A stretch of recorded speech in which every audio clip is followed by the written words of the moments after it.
안녕하세요. 엄마 마음학교의 손은희 작가입니다.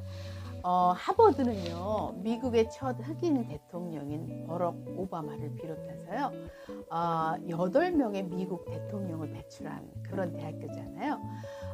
그 다음에 그 유명한 성공하는 사람들의 7가지 습관을 쓴 스티븐 코비도 하버드 출신이고요. 세계를 주름잡는 여러 분야의 그 인재들이 하버드를 나왔습니다. 그리고요, 노벨상 수상자도요, 하버드 교수 중에서 무려 43명이나 나왔다고 합니다. 이토록 유명한 하버드에 아이를 보낸 그런 한인 부모들도 많잖아요. 이들은 어떤 점이 다른 부모들과 다르길래 이 유명한 세계 최고의 대학에 아이를 보낼 수 있었을까? 여러분 궁금하지 않나요? 오늘 하버드 부모들의 자녀 교육법이라는 책에 보면요, 하버드에 아이를 보낸 한인 부모 8명의 삶을 이렇게 연구조사하면서요, 그들이 갖고 있는 공통적인 특성이 있구나, 그걸 발견했다고 합니다. 이 책에서 보면요, 하버드에 보낸 학부모들의 공통적인 7가지 특성은 다음과 같습니다. 첫째, 이들은요, 다른 아이들과 자기 아이들을 비교하지 않고 자기 아이만 갖고 있는 강점을 주목하여 키워주었다는 거예요. 많은 부모들이 내 아이가 갖고 있는 성향이나 성격을 파악하기보다는 동일한 잣대로 다른 아이들과 내 아이를 비교하기 쉽잖아요. 이들은요, 형제와 자매일지라도 각기 다르기 때문에 결코 동일한 잣대로 평가할 수 없다는 그런 생각을 갖고 있었다고 합니다. 그래서 각자가 자기가 가진 스스로의 재능을 발휘할 때까지 비교하지 않고 기다려주면서 격려했다는 거예요.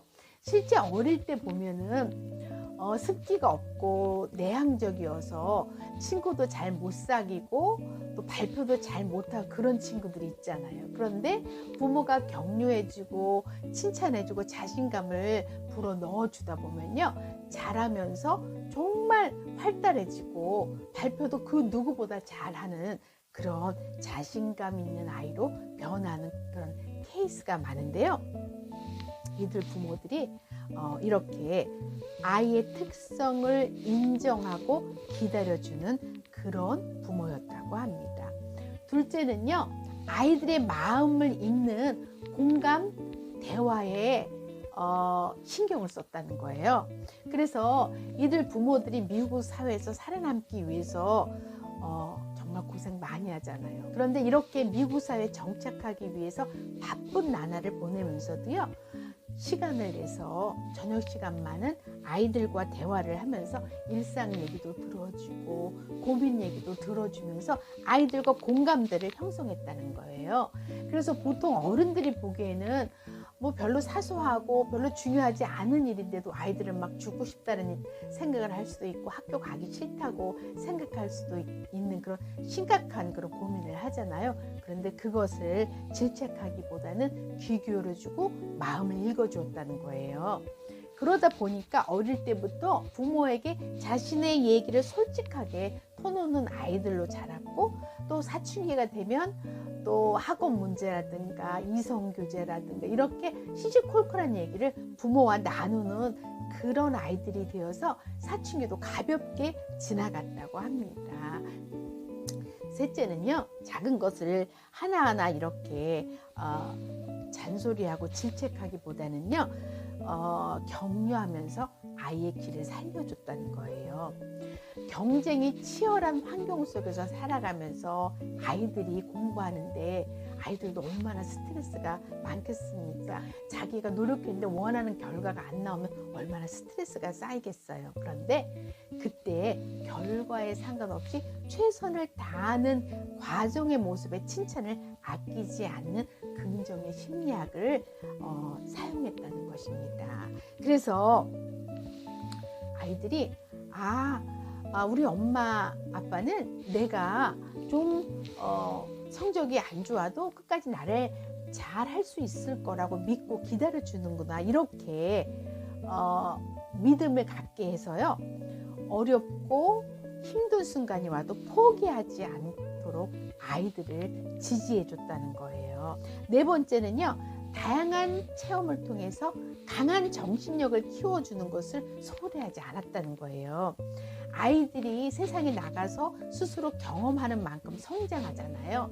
그래서 특히 방학 때는 집에 있거나 안정된 그런 생활을 하다 보면 성장하지 못할 거라는 걸 알고, 뭐 캠프를 한다든가 어떤 좋은 모임이 있으면 거기를 가게 해서 스스로 경험할 기회를 많이 줬다는 거예요. 그래서 미국 대학은 보면 에세이라든가 자기 경험을 쓸 수 있는 여러 가지 뭐 인터뷰라든가 또 추천사, 그런 거를 또 내 경험이 있어야 그 추천사를 쓰는 분도 그거를 이용해서 또 잘 써줄 수 있잖아요. 이런 데에 이렇게 녹여낼 수 있는 그런 경험들을 많이 갖게 했다는 거예요. 그리고 대학 입시라는 큰 그림에 맞춰지지 않는 그런 뭐 흥미거리나 특별활동이라도 아이들을 적극적으로 지지해줘서 많이 참여하게 해서 아이들이 자기가 경험하면서 정신적으로 더 강해지도록 도와주었다는 거예요. 이게 왜 중요하냐면요, 하버드를 비롯해서 아이비리그 그런 명문대에서도요, 중도 탈락자가 40%나 된다고 해요. 그리고요, 심지어는 자살하는 친구들도 있는데요, 이것의 주 원인은요, 이렇게 다양한 경험 속에서 쓰러지고 다시 일어나는 이런 경험이 부족해서 강한 정신력을 갖지 못하고 단지 공부만 했기 때문에 심신이 유약한 아이들이기 때문에 이렇게 중도 탈락하거나 심지어는 자살하는 아이들도 생긴다는 거예요. 그래서 아이들에게 다양한 경험을 통해서 정신을 단련하는 것 아주 중요합니다. 다섯 번째는요, 어릴 때부터 좋은 습관을 키워줬다는 거예요. 그래서 공부 시간도 하루에 조금이라도 이렇게 일정하게 공부 시간을 갖게 한다든가, 또 초등학교 때는 학습지를 또 이렇게 풀게도 한다든가, 일기 쓰게 한다든가, 또 예습 복습하는 것도 연습하게 한다든가, 또 모르는 거 있으면 또 엄마가 같이 이렇게 찾아서 같이 하게 한다든가, 이렇게 아이들이 어렸을 때부터 좋은 습관을 갖도록 그렇게 했다는 거예요. 근데 이런 것들이 어렸을 때는 부모의 그런 강요가 좀 들어가지만요, 나중에 이런 것들이 자기 습관으로 자리를 잡으면요, 중학교 들어가면 아이들이 서로 또 경쟁하고 자극을 받고 하면서 내가 정말 열심히 해야지 하는 그런 자기 주도적인 학습 형태로 자리를 잡아갈 수 있다는 겁니다. 여섯 번째는요, 열심히 사는 모습을 보여줬다는 거예요.